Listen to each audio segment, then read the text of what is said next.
சத்தியமா முடியல மாமா, சத்தியமா முடியல. சூற விட்றானுங்க மாமா நம்மளே இவனுங்க.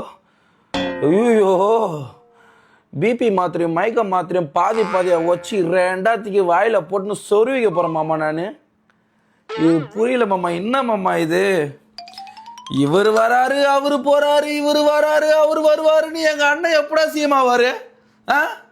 ஐயோ, மக்கள் பேராதவரோட ஜெயிச்சிருக்காரா மனுஷன். அவரோட வெற்றியை கூட கடைசி வரைக்கும் போராடி தீர்மானிச்சுதான் அவர் சிஎம் ஆகணுமா? எனக்கு புரியல. எத்தனை வாட்டர் அவரும் கார்ல கவர்னர் ஆபீஸ்க்கு போயிட்டு போயிட்டு போயிட்டு போயிட்டு போயிட்டு போயிட்டு வந்துன்னு இருப்பாரு. அவன் டிரைவர் வெறுப்பாயிரு வர்றா. டிவி இருக்கிற வேலையெல்லாம் விட்டு புட்டு டிவியே பார்த்து புட்டு அவர் படத்துக்கு, ஜனநாயகன் படத்துக்கு இப்படிதான் பண்ணானுங்க. பர்மிஷன் கொடுக்குற மாதிரி கொடுத்துட்டு மறுபடியும் வந்து தடை பண்றாங்க. இந்த அடுத்த நாள்னு தள்ளி போட்டுனே போறாங்க. படத்துல கூட ஒரு 2 ட்விஸ்ட் தானே இருக்கும், இன்டர்வல் ட்விஸ்ட் இருக்கும். இது படம் ஃபுல்லாவே ட்விஸ்டா இருக்குதாடா. கொஞ்ச நேரம் கூட சந்தோஷமா இருக்கும் போதுடா ஒருத்தருக்கும் வெளியே போறாங்கடா, வந்துட்டு வெளியே போறாங்கடா. என்னடா இது? சத்தியமா சொல்றேன், கிரிக்கெட்டை பார்த்துருக்கேன், சினிமா பார்த்துருக்கேன்.